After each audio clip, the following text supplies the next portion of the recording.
Hello students, welcome to Shiny Max 10ஆம் வகுப்பு பயிற்சி 2.9ல் 4வது கொஸ்டின் பார்க்கலாம். 1 கியூப் கூட்டல் 2 கியூப் கூட்டல் 3 கியூப் கூட்டல் எக்ஸெட்ரா என்ற தொடரின் எத்தனை உறுப்புகளை கூட்டினால் கூடுதல் 14,400 கிடைக்கும். அதாவது இந்த தொடரில் எத்தனை உறுப்பை கூட்டினா அதோட கூடுதல் 14,400 கிடைக்கும்னு கேட்குறாங்க. உறுப்புகளின் எண்ணிக்கையை நம்ம என்னென்னு எடுத்துக்கலாம். ஃபர்ஸ்ட் இதை எடுத்து எழுதிக்கிறேன் பாருங்க. 1 கூட்டல் 1 கியூப் கூட்டல் 2 கியூப் கூட்டல் 3 கியூப் கூட்டல் எக்ஸெட்ரா கூட்டல் n கியூப். இந்த என்னோட மதிப்பை தான் கண்டுபிடிக்கணும், சரிங்களா? இது எல்லாத்தையும் கூட்டினா என்ன கிடைக்கணும்? 14,400. அதை சமத்துக்கு அந்த பக்கம் எழுதிருங்க. இப்போ இது ஃபார்முலா. முதல் இயல் எண்களின் கணங்களின் கூடுதல், அந்த ஃபார்முலா. அப்போ எழுதிக்கலாமா? n இன்டூ n கூட்டல் 1 பை 2. இனி இதுக்கு ஹோல் ஸ்கொயர் வரும், ஓகேங்களா? மறந்துடாதுங்க, இங்கே கியூப் இருக்குன்னு இங்கே கியூப் எழுதக்கூடாது, இங்கே ஸ்கொயர் தான் வரும். இனி இந்த 14,400.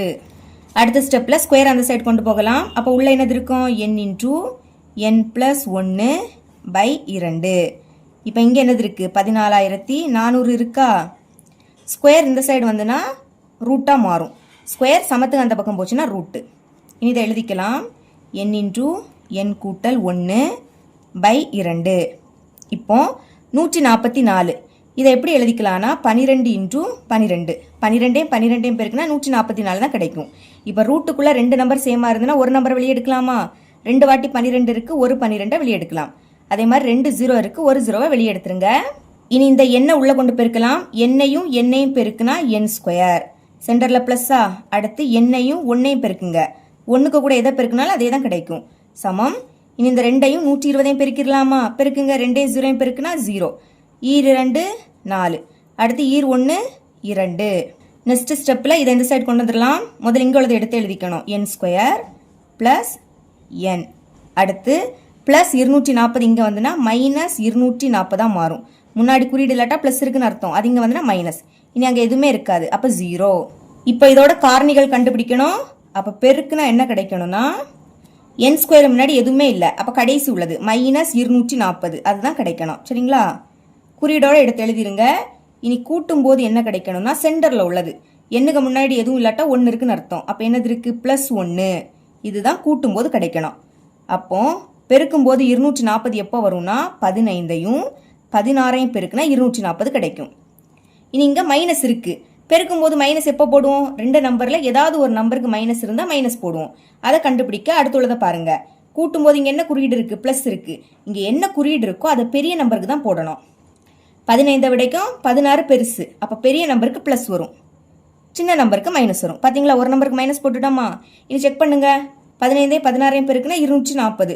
ஒரு மைனஸ் இருக்கு, அப்போ அந்த மைனஸ் அப்படியே வந்துடும். இனி கூட்டலாமா? கூட்டும் போது ஒரு மைனஸ்னா கழிச்சு பெரிய எண்ணோட குறியீடா போடணும். கழிங்க. 16லேருந்து 15 கழிச்சா 1. பெரிய நம்பர் 16, அதோட குறியீடு என்னது? ப்ளஸ். இப்போ எழுதிக்கலாம். இங்கே என்ன தானே இருக்கு, அப்போ என்ன எழுதிக்கணும்? இந்த சைடு மைனஸ் 15. அதாவது இங்கே எக்ஸ் இருந்துன்னா எக்ஸ் எழுதணும், டி இருந்துன்னா டி எழுதணும். இங்கே என்ன இருக்கிறதுனால என்ன எழுதிக்கிட்டேன்? இன்டூ மறுபடியும் என்ன எழுதிருங்க. அந்த சைடு என்னது இருக்கு? ப்ளஸ் 16. சமத்துக்கு அந்த பக்கம் 0. இனி தனித்தனியாக 0க்கு சமப்படுத்தலாம். முதல் இதை எடுத்து எழுதிக்கிறேன். n minus 15 is equal to 0. அல்லது இனி இதை எடுத்து எழுதிக்கலாமா? n கூட்டல் 16, அந்த சைடு 0 இருக்கு. இனி n தான் வேணும், அப்போ என்ன மட்டும் வச்சுக்கலாம். மைனஸ் 15 இங்கே வந்துன்னா ப்ளஸ் 15 தான் மாறும். அல்லது n இங்கே வச்சுக்கோங்க. ப்ளஸ் 16 அங்கே போச்சுன்னா மைனஸ் 16 மாறும். இங்கே மைனஸ் இருக்கு, மைனஸ் மதிப்பை எடுத்துக்க கூடாது. அப்போ எழுதிக்கலாம் என்பது ஏற்புடையது அல்ல. ப்ளஸ் மதிப்பை தான் எடுத்துக்கணும். அப்போ தேர்ஃபோர் என்னோட மதிப்பு என்னது? 15. அதாவது இந்த தொடர் வரிசையில் 15 உறுப்புகளை கூட்டினா கூடுதல் 14,400 கிடைக்கும். இவ்வளோ தான் இந்த சம்.